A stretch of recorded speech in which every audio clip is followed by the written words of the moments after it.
Shalom Bapak Ibu yang terkasih dalam Kristus Tuhan. Pada minggu yang kedua ini kita bersyukur sebab Tuhan memberi kesempatan kepada kita untuk membawa persembahan kita, yaitu persembahan persepuluhan. Oleh karena itu biarlah kita memberi dengan sukacita, sebab firman Tuhan katakan bahwa Tuhan akan memberikan kepada kita, Dia akan membukakan tingkap-tingkap langit bagi orang-orang yang setia di dalam memberikan persembahan persepuluhannya. Mari kita berdoa. Terima kasih Bapa yang baik di dalam Kristus Tuhan Allah yang kami sembah.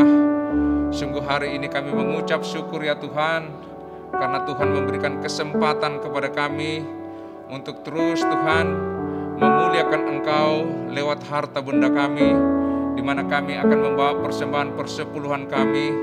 Biarlah ini persembahan yang berkenan kepadamu ya Tuhan, dan kami percaya Tuhan akan bukakan tingkap-tingkap langit bagi setiap kami ya Tuhan, karena kami tahu Tuhan janji-Mu pasti digenapi dalam hidup kami. Terima kasih Bapa yang baik, dan selanjutnya ya Bapa, kami juga akan mendengarkan kebenaran firman-Mu. Biarlah Tuhan, apa yang kami boleh dengar lewat kebenaran firman-Mu itu boleh menguatkan dan meneguhkan hati kami.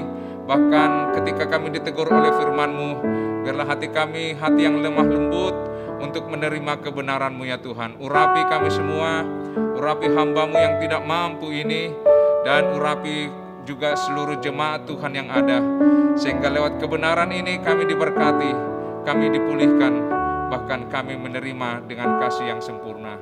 Terima kasih Tuhan, nyatakanlah kepada kami di dalam nama Yesus Kristus. Haleluya, amin. Saudaraku yang terkasih di dalam Kristus Tuhan, kita boleh melihat apa yang ada pada keadaan-keadaan yang terakhir ini, tetapi kita mengerti bahwa kasih Allah selalu ada dan tidak akan pernah berhenti, bahkan berkesinambungan dari hari ke hari, dan kita percaya kasih itu sempurna bagi kehidupan kita.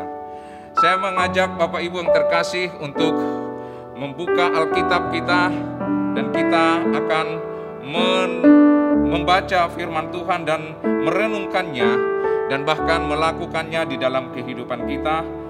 Saya mengajak membuka kitab Ibrani pasalnya yang ke-12, dimulai dari ayat yang ke-25 sampai ayatnya yang ke-28.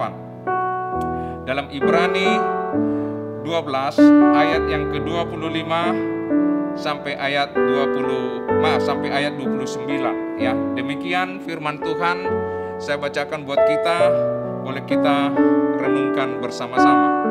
Ayat yang ke-25.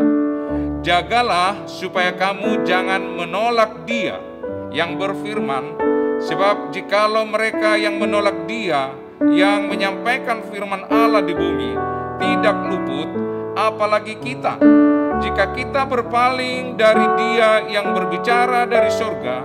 Waktu itu suaranya menggoncangkan bumi, tetapi sekarang Ia memberikan janji, satu kali lagi aku akan menggoncangkan bukan hanya bumi saja, melainkan langit juga. Ungkapan satu kali lagi menunjuk kepada perubahan pada apa yang dapat digoncangkan, karena Ia dijadikan supaya tinggal tetap apa yang tidak tergoncangkan.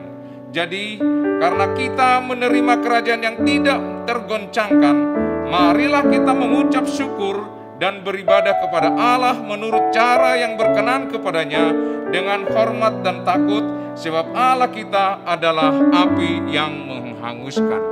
Saudara yang terkasih di dalam Kristus Tuhan, kalau kita melihat bagaimana kasih Allah yang selalu berkesinambungan dan terus sampai nanti kepada akhir zaman, kita melihat bahwa Allah itu adalah kasih yang sempurna.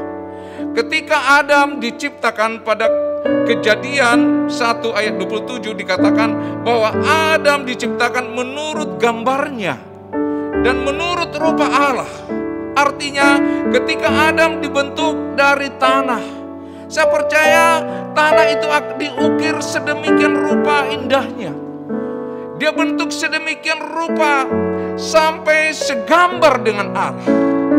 Maka saya percaya bahwa Adam adalah orang yang sangat sempurna di dalam performannya, kegantengannya, bahkan kerohaniannya juga sempurna. Sebab Allah berkata di dalam firman Kejadian 1 ayat 31, Allah melihat seluruh ciptaannya itu dan Allah berkata sangat amat baik. Hal ini menggambarkan kepada kita bahwa ketika Adam dan Hawa diciptakan oleh Allah di dalam kesempurnaannya, maka dia ditempatkan di tempat yang sempurna yang kita kenal dengan namanya Taman Eden. Dia mereka ditempatkan di tempat yang begitu indah. Suasana yang begitu nyaman, begitu menyenangkan. Bahkan kita mengenal bahwa di sana adalah taman kekekalan, di dalam kehidupan kekekalan. Mereka ditempatkan di tempat yang sangat indah karena Allah menciptakannya sungguh amat baik. Tetapi apa yang terjadi, saudara? Ketika Adam dan Hawa jatuh ke dalam dosa, mereka harus keluar dari kekekalan itu. Mereka diusir dari Taman Eden. Mereka dikatakan pada waktu itu, seketika engkau memakan buah pengetahuan yang baik dan yang tidak baik, engkau akan mati. Dan saya percaya Adam dan Hawa keluar dari kehidupan yang sangat amat baik itu. Tetapi saudara kekasih, apakah kasih Allah berhenti terhadap Adam dan Hawa, terhadap ciptaannya?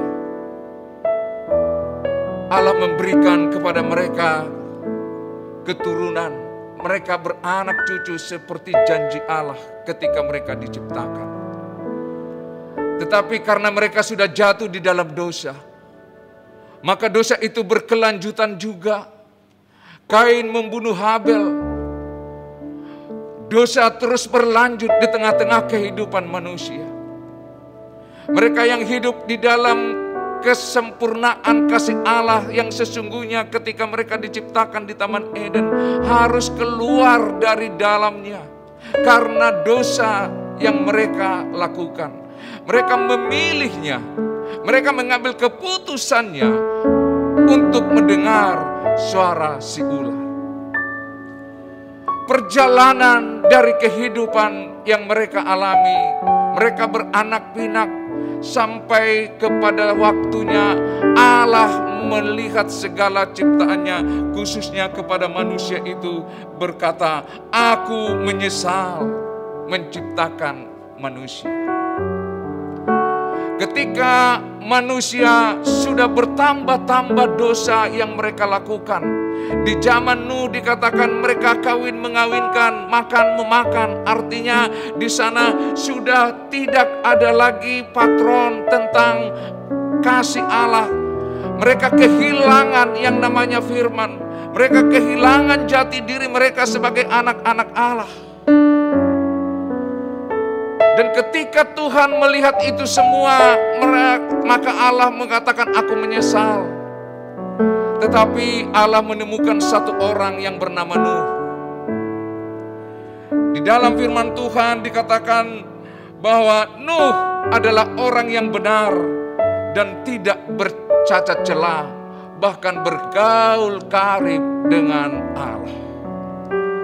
Allah ingin merubah generasi yang bejat kepada generasi yang sesuai dengan keinginan Tuhan, yaitu seperti Nuh hidup bergaul akrab dengan Tuhan. Maka Allah menjatuhkan hukuman atas bumi ini, menjatuhkan yang namanya hukuman atas segalanya. Artinya ketika Adam jatuh di dalam dosa, mereka digoncang dari Taman Eden keluar. Dan mereka tinggal di tempat yang tergoncangkan, yang itu bumi. Maka Nuh juga, mereka hidup di dalam ketidakbenaran di tengah-tengah masyarakat pada waktu itu. Maka Tuhan menjatuhkan satu goncangan, di mana Tuhan menjatuhkan yang namanya hukuman air bah. Alkitab mencatat bahwa ketika air bah turun ke atas bumi, selama 150 hari Nuh dan ketiga anaknya dan menantunya, istrinya, 8 orang di dalam, mereka berdiam di dalam bahtera. Dan Kejadian 7 ayat 20 mencatat bahwa semua ciptaannya itu mati. Artinya generasi itu diubah kepada generasi yang diinginkan Tuhan supaya takut akan Tuhan.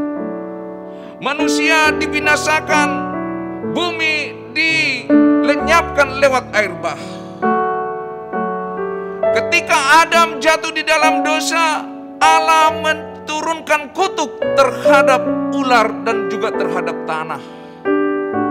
Dan ketika Nuh keluar dari bahtera, Nuh juga mengeluarkan kutuk terhadap Ham, anaknya, karena dia melihat aurat Nuh ketika dia dalam keadaan mabuk.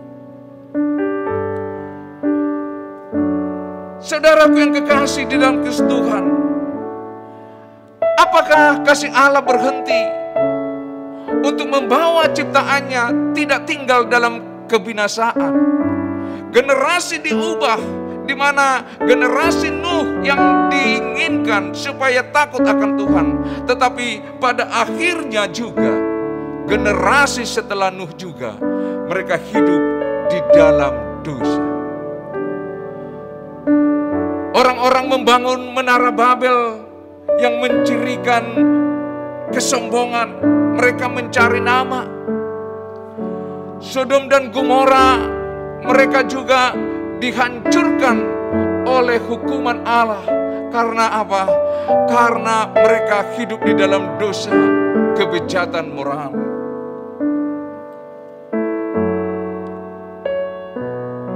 Dan Allah tidak pernah berhenti untuk mendatangkan kasih kepada ciptaannya.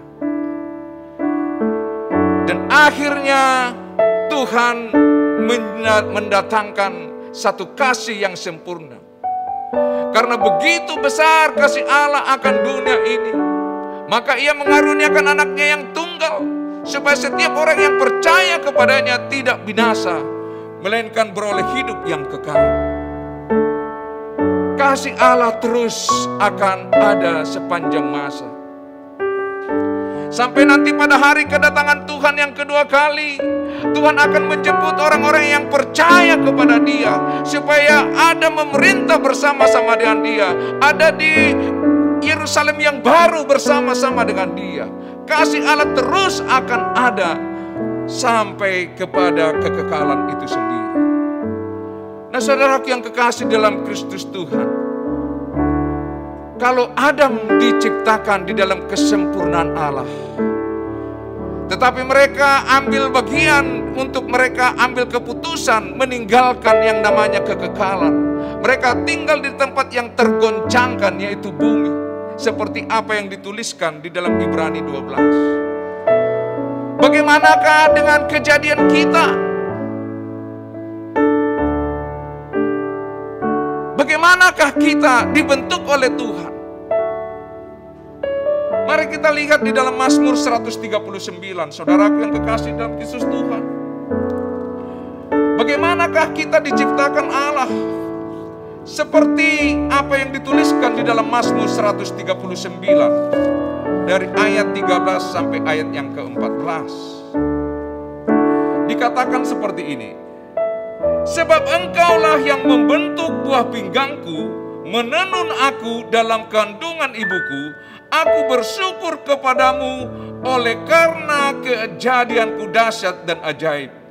Ajaib apa yang kau buat, dan jiwaku benar-benar menyadarinya. Saudara yang kekasih dalam Kristus Tuhan, Allah menjadikan kita adalah menenun kita dalam kandungannya, dan kejadian kita dahsyat dan ajaib, membentuk buah pinggang kita. Ayat 16 dikatakan, mata Tuhan melihat kita sebagai anak yang bakal jadi anak. Ayat 16 dikatakan, matamu melihat selagi aku bakal anak, dan dalam kitabmu semuanya tertulis hari-hari yang akan dibentuk sebelum ada satupun daripadanya. Saudara yang kekasih dalam Tuhan, ini menggambarkan kepada kita bahwa kita diciptakan juga sempurna adanya.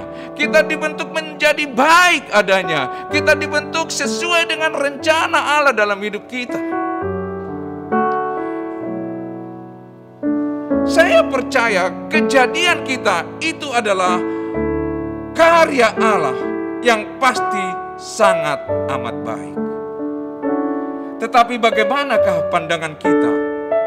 Bagaimanakah penerimaan kita terhadap kita sebagai ciptaannya? Bagaimanakah kita melihat kita sebagai ciptaan Allah ketika kita berada pada posisi di tempat yang tergoncangkan pada kondisi saat ini? Secara garis besar ada tiga pandangan besar terhadap hal-hal dirinya sendiri. Yang pertama, tanggapan yang pertama adalah orang yang sadar dan mengucap syukur kepada Tuhan atas keberadaan hidupnya. Ini digambarkan seperti Ayub. Dia sadar bahwa dia adalah segalanya adalah milik Tuhan. Dia datang dengan telanjang dan dia dengan pulang pun dengan telanjang. Artinya semuanya ada di dalam pengaturan Allah. Dan orang seperti inilah yang selalu mengucap syukur atas segala ciptaan Tuhan atau kebaikan Tuhan dalam kehidupan. Dan ada juga penanggapan yang kedua seperti ini. Oleh karena keberadaannya di atas rata-rata, mungkin dia lahir di tempat di keluarga yang kaya. Secara penampilan dia adalah ganteng, cantik. Dia tidak pernah hidup di dalam berkekurangan. Maka oleh karena keberadaannya di atas rata-rata, dia tidak sadar bahwa itu datang dari Tuhan, maka akan muncul yang namanya roh kesombongan.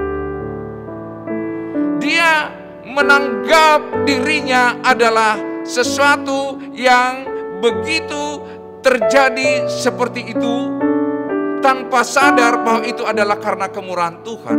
Maka orang seperti ini akan cenderung membawa dirinya di dalam kesombongan. Kepedean istilahnya seperti itu. Tetapi ada juga yang ketiga sebaliknya daripada itu. Oleh karena keberadaannya di bawah rata-rata, maka ia menolak dirinya sendiri. Dia akan berkata, "Oh, kulitku kok hitam ya?" Atau dia akan berkata, "Kok aku hidup di dalam segala keterbatasan?" Dia cenderung terjadi penolakan dalam dirinya atas ciptaan Tuhan yang sesungguhnya adalah sungguh amat baik. Dia bahkan seringkali mengutuki dirinya. Akhirnya hidupnya tidak akan sesuai dengan kebenaran dan bahkan cenderung untuk mengutuki dirinya sendiri. Ini adalah tiga bagian besar yang boleh saya gambarkan tentang kehidupan penerimaan di dalam dirinya sebagai ciptaan Allah. Di manakah kita berada pada posisi ini? Kita boleh renungkan ini di dalam diri kita. Apakah kita sadar bahwa segala sesuatunya adalah karena ciptaan Tuhan? Kita diciptakan adalah segambar dengan Allah, dan bahkan kejadian kita dahsyat dan ajaib. Sehingga kita berkata, "Aku mengucap syukur Tuhan atas kejadianku." Dan ini membawa kita menjadi orang yang takut akan Tuhan. Atau mungkin juga kita menjadi sombong karena kita merasa bahwa kita paling hebat. Kita tidak pernah merasa bahwa diri kita hidup di dalam segala kekurangan. Kita hidup di dalam segala kemewahan. Bahkan mungkin kita juga menjadi orang yang ganteng atau pintar. Engkau menyadari bahwa itu adalah anugerah dari Tuhan. Saudara yang kekasih di dalam Kristus Tuhan, sebagai ciptaan Allah, ketika kita ada tinggal di dalam goncangan ini juga yang pada saat ini sedang terjadi, bagaimanakah respon kita terhadap pencobaan-pencobaan yang ada? Saya juga menggambarkan kehidupan seseorang terhadap respon-respon terhadap apa yang sedang dialami manusia secara umum pada saat-saat ini. Ada yang akan berkata seperti ini, ketika dirinya masuk di dalam pencobaan, dia akan berkata, oh Tuhan itu tidak adil, Tuhan itu tidak sayang kepada saya. Dia bahkan memarahi Tuhan. Bahkan lebih daripada itu, bisa saja dia juga mengucapkan kata-kata kutuk terhadap Tuhan. Sebab apa? Sebab dia melihat bahwa pencobaan itu merupakan siksaan atau merupakan penderitaan yang sangat dalam. Kemudian ada juga yang menanggapi pencobaan itu bahwa pencobaan itu menyadarkan dirinya untuk menjadi dewasa di dalam Tuhan. Ayub mengalami ini. Dia tidak bersalah, tetapi dia harus diizinkan menerima pencobaan. Tetapi lewat pencobaan itu, dia semakin didewasakan lewat kebenaran-kebenaran Allah untuk mengenal Allah lebih dalam lagi. Saudara kekasih, ada juga respon pencobaan diri seseorang, yaitu untuk menyadarkan dirinya bahwa pencobaan ini untuk membawa dia di dalam pertobatan. Pencobaan yang dia alami untuk membawa dirinya untuk mengerti bahwa hidupnya harus hidup di dalam kebenaran Allah. Dia sadar bahwa selama ini mungkin hidup di dalam ketidakbenaran, melakukan hal-hal yang tidak baik atau yang jahat di mata Tuhan. Kemudian ketika dia ada di dalam pencobaan, dia sadar bahwa pencobaan itu adalah untuk menyadarkan dia di dalam pertobatan. Tetapi yang lebih parah, ada orang yang meresponi pencobaan sehingga dia menjadi orang yang kehilangan pengharapan. Dia hidup di dalam keputusasaan. Dia hidup di dalam tanpa pengharapan. Dia menyesali kelahirannya. Dia menyesali kehidupannya. Sehingga dia mengatakan, lebih baik aku mati. Ada banyak orang mengambil jalan pintas karena pencobaan. Dia tidak mampu, tidak kuat. Dia tidak tinggal di dalam kebenaran. Sehingga keputusasaan merajai hidupnya. Sehingga dia mengambil jalan pintas, berputus asa. Bahkan dia bisa melakukan tindakan bunuh diri. Saudaraku yang kekasih di dalam Kristus Tuhan, sebagai ciptaan Tuhan yang sangat amat baik, kita menyadari bahwa kita dibentuk dan kejadian kita dahsyat dan ajaib. Maka lewat firman yang saya mau sampaikan buat kita, kekuatan kita hanyalah di firman Allah. Kekuatan kita adalah firman Allah yang harus kita renungkan siang dan malam. Dalam Mazmur 119 ayat 105 dikatakan, firman Tuhan itu adalah menjadi pelita bagi kakiku, melangkah dengan firman Allah. Satu kesaksian dari seorang anak. Pada suatu kali, anak kecil ini bermain dengan teman-temannya. Ketika sedang dia bermain dengan teman-temannya, maka ketika dia meminjam alat permainan dari temannya, temannya menolak dia. Dia tidak memberi. Bahkan di dalam pergaulan itu, dia seolah-olah tidak dihiraukan. Maka anak kecil ini merasa kecewa, merasa hidupnya tidak berarti, merasa dia tidak dipandang di tengah-tengah kehidupan pergaulannya. Si anak kecil ini berlari pulang dengan wajah yang sedih, matanya sembab meneteskan air mata. Dia berlari pulang dan dia berlari untuk bertemu dengan mamanya. Ketika mamanya melihat anak ini, makanya mamanya memandang dan dia merasa, kenapa, ada sesuatu apa yang terjadi terhadap anakku.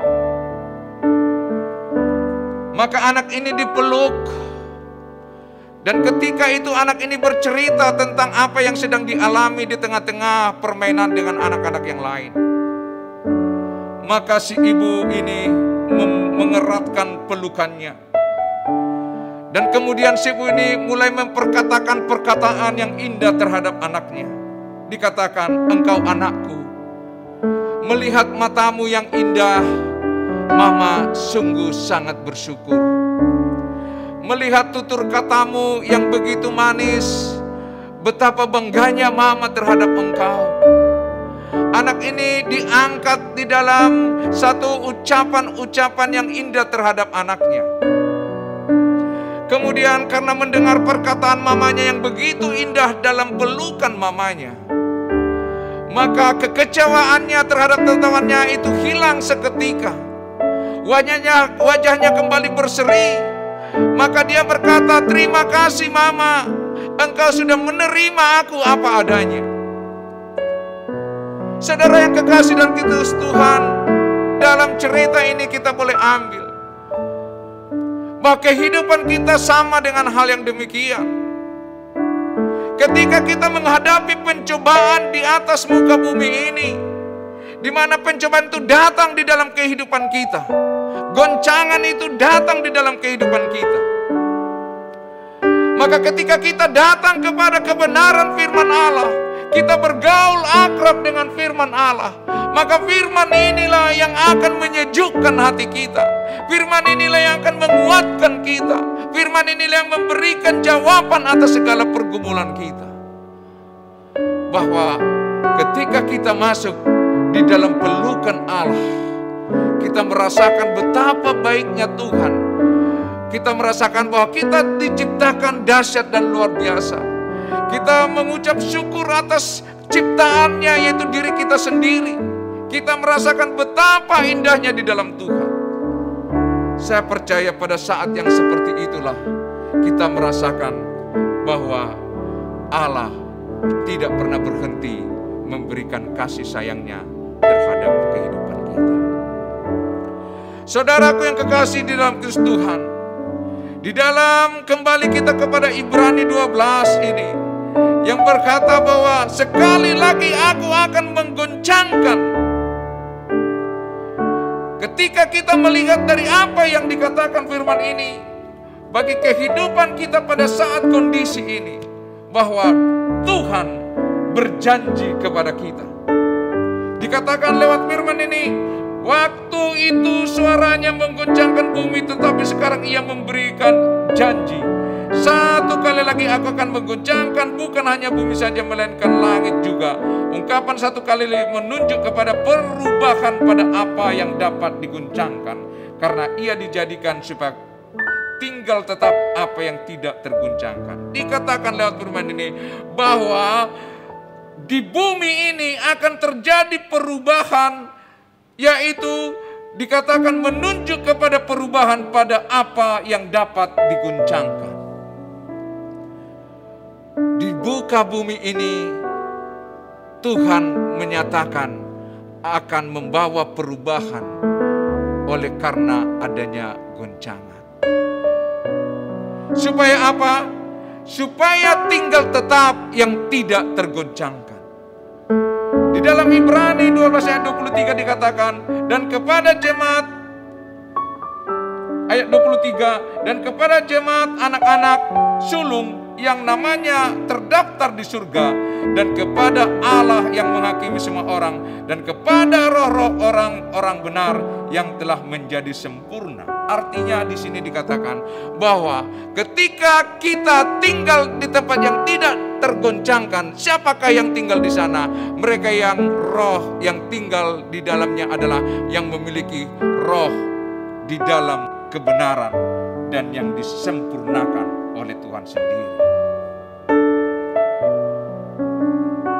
Saudara yang kekasih di dalam Kristus Tuhan, itu sebabnya pada hari-hari terakhir ini Tuhan mengajak kita untuk lebih mendewasakan diri kita kepada Tuhan lewat goncangan yang sedang terjadi ini. Untuk membawa kita lebih akrab lagi terhadap Tuhan. Untuk menyadari bahwa hidup kita tidak mampu, kekuatan kita tidak mampu memenangkan diri kita. Tetapi hanya oleh karena kekuatan Allah lah kita akan menang dalam segala perkara.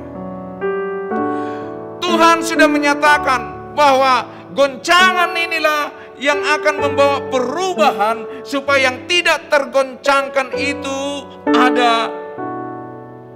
Di dalam firman ini jelas Tuhan berkata bahwa ungkapan satu kali lagi menunjuk kepada perubahan pada apa yang dapat digoncangkan, supaya tinggal tetap apa yang tidak tergoncangkan.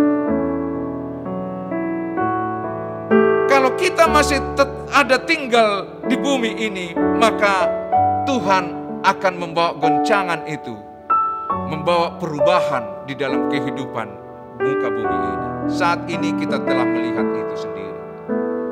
Budaya-budaya perubahan telah terjadi di tengah-tengah masyarakat. Tetapi janji Allah tetap ada pada kita, bahwa kasih Allah tidak pernah berhenti untuk mengasihi kita sampai kepada kekekalan itu sendiri. Oleh karena itu saudara kekasih, apa yang harus kita lakukan? Di dalam firman ini dikatakan, jadi karena itu kita menerima kerajaan yang tidak tergoncangkan, marilah kita mengucap syukur. Artinya saudara kekasih, ketika kita menyadari bahwa kita diciptakan sangat amat baik karena kejadian kita dahsyat dan ajaib, maka inilah yang membawa kita mengerti bahwa di muka bumi ini Tuhan akan memberikan kita kemenangan ketika kita senantiasa mengucap syukur atas kehidupan ini. Jangan takut, jangan gentar. Mengucap syukur itu adalah tindakan yang lebih indah menghadapi segala masalah yang sedang terjadi. Dan bahkan dikatakan, beribadalah kepada Allah dengan cara yang berkenan. Keintiman kita kepada Tuhan itu akan memberikan ketenangan jiwa di dalam segala persoalan yang sedang kita alami. Banyak orang sekarang ini di dalam ketakutan. Mereka tidak percaya diri. Mereka ada di dalam depresi. Bahkan mungkin secara ekonomi juga mereka mengalami sesuatu goncangan. Muka bumi ini sedang digoncang, artinya secara global terjadi yang namanya pandemi. Tetapi Tuhan sudah memberikan kepada kita firman-Nya bahwa mengucap syukurlah dan beribadalah kepada Allah dengan cara yang benar. Dan hormat dan takutlah akan Tuhan. Itulah yang membawa kita kepada kemenangan. Tidak ada yang perlu kita khawatirkan, tidak ada yang perlu kita takutkan. Tetapi tetaplah kita mengucap syukur atas kemurahan Allah. Ikuti seluruh apa yang dikatakan oleh pemerintah untuk menjaga yang namanya hidup kita terbebas dari pandemi. Jangan ikut di dalam pemberontakan oleh karena oknum-oknum atau hal-hal yang lain. Seperti apa yang terjadi pada hari-hari ini. Ada orang yang membakar masker secara rame-rame dan sebagainya.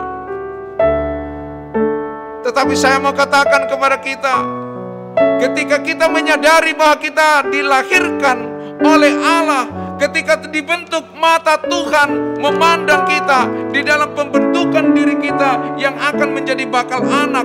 Bahkan dikatakan Tuhan yang membentuk buah pinggang kita, menenun kita dalam kandungannya. Kejadian kita dahsyat dan ajaib.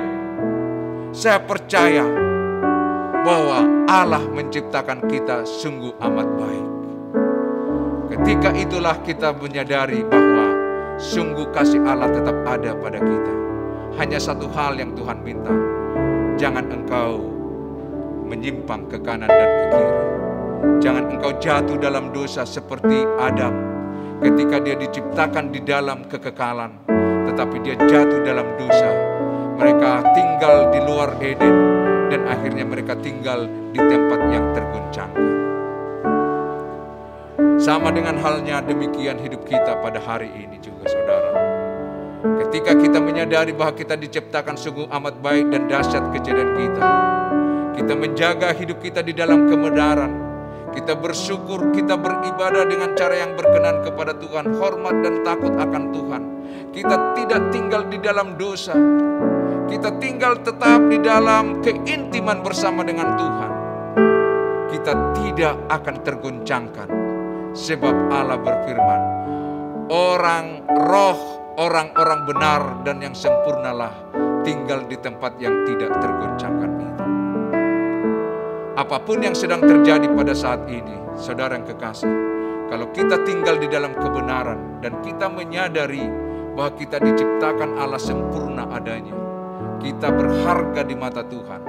Kita jaga hidup kita dari perbuatan-perbuatan yang tidak berkenan kepada Tuhan. Kita jauhkan dosa dari kehidupan kita. Kita melangkah pasti dengan kebenaran Allah. Itulah yang menjamin hidup kita bahwa kita akan tinggal di tempat yang tidak tergoncangkan. Biarlah firman ini yang mengingatkan kita kembali, membawa kita kembali kepada satu kerinduan. Jangan takut dan jangan gentar. Jangan khawatir tentang apapun juga dalam hidupmu. Jangan engkau khawatir dan takut tentang keadaan yang seperti ini. Kalau engkau tetap tinggal di dalam kebenaran Allah, engkau tinggal di dalam penyembahan kepada kebenaran Allah, maka Allah akan memberikan kasih yang sempurna senantiasa kepada kehidupan kita. Kiranya firman ini memberikan kepada kita kekuatan baru, supaya kita lebih intim lagi kepada Tuhan. Saudara yang kekasih dalam Kristus Tuhan yang tinggal di rumah, yang sedang mendengarkan kebenaran ini, sekarang tundukkan kepalamu. Renungkanlah bahwa engkau diciptakan Allah, kejadianmu dahsyat dan luar biasa. Bahwa hidup kita berharga di mata Tuhan. Bahwa hidup kita adalah ciptaan yang Tuhan jadikan, yang menjadikan kita memiliki jati diri sebagai anak-anak Allah, yang menerima warisan-warisan kerajaan Allah. Jangan engkau takut dan khawatir tentang apapun. Apapun yang sedang engkau alami saat ini, engkau yang sedang berada di rumah-rumah, di dalam kehidupan pribadimu atau keluarga atau apapun yang sedang engkau alami, ingatlah bahwa kejadianmu dahsyat dan luar biasa. Saya akan berdoa. Mari angkat tanganmu. Oh Ramasana karalabaya ralabasata karanabaya ralabalabalabalabalabalabala. Ya ralaba karalabasana ralabalaba kiaralabasata kiaranama ralabalabalabalabala. Engkau lihat ya Tuhan anak-anakmu yang saat ini kami ada beribadah di rumah kami masing-masing. Kami percaya Roh-Mu tidak pernah meninggalkan kami, bahkan kasih-Mu sempurna ya Tuhan. Kasih-Mu terus ada dalam sepanjang masa hidup ini. Tidak pernah berhenti kasih-Mu Tuhan kepada kehidupan kami, supaya kami hidup di dalam kekekalan, supaya kami tidak binasa. Engkau melihat Tuhan anak-anak-Mu yang ada di rumah masing-masing. Apapun pergumulan mereka sekarang, apapun keadaan mereka saat ini, Engkau hampiri ya Tuhan. Kuasa Roh-Mu turunlah atas mereka. Darah Yesus yang melindungi mereka dari segala apapun. Mereka dijauhkan dari COVID-19. Mereka dijauhkan dari mara bahaya, dari niat-niat si jahat. Semuanya dalam perlindungan Allah. Kuasa darah Yesus turun atas mereka. Kalau mereka ada yang saat ini sedang sakit ya Tuhan, atau mungkin terpapar dengan COVID-19, hamba berdoa dari tempat ini. Darah Yesus, darah kuasa darah Yesus yang sempurna, mengangkat segala sakit penyakit dari tubuhmu dalam nama Yesus. Sembuh oleh kuasa darah Yesus. Terima kasih Bapa yang baik. Terima kasih Tuhan. Kami mengucap syukur. Biarlah firman-Mu ini Tuhan memberikan kekuatan atas kami. Terima kasih Bapa. Kami mengucap syukur buat semua yang Kau berikan. Kiranya berkat-Mu turunlah berlimpah-limpah atas seluruh kehidupan kami, seluruh kehidupan jemaat-Mu. Terpujilah Engkau Tuhan. Di dalam nama Yesus kami mengucap syukur. Haleluya. Amin. Tuhan memberkati.